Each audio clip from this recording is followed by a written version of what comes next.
ചേർത്തല അരൂക്കുറ്റി വടുതലയിൽ കൊലപാതകം. യുവാവ് വെട്ടേറ്റ് മരിച്ചു. ഭാര്യയുടെ സഹോദരനും പിതാവുമാണ് പ്രതികൾ. ഇവരെ പോലീസ് അറസ്റ്റ് ചെയ്തു. ചേർത്തല അരൂക്കുറ്റി വടുതലയിൽ കൊലപാതകം. യുവാവ് വെട്ടേറ്റ് മരിച്ചു. ഭാര്യയുടെ അച്ഛനും സഹോദരനുമാണ് പ്രതികൾ. പ്രതികളെ പോലീസ് അറസ്റ്റ് ചെയ്തു. വടുതല ചക്കാല നികർത്തിൽ റിയാസ് ആണ് കൊല്ലപ്പെട്ടത്. 36 വയസ്സായിരുന്നു.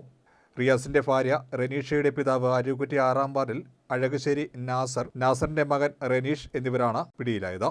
ബുധനാഴ്ച രാത്രി 8 മണിയോടെ റിയാസിന്റെ സുഹൃത്ത് നിബുവിന്റെ വീട്ടിൽ വെച്ചാണ് സംഭവം നടന്നത്.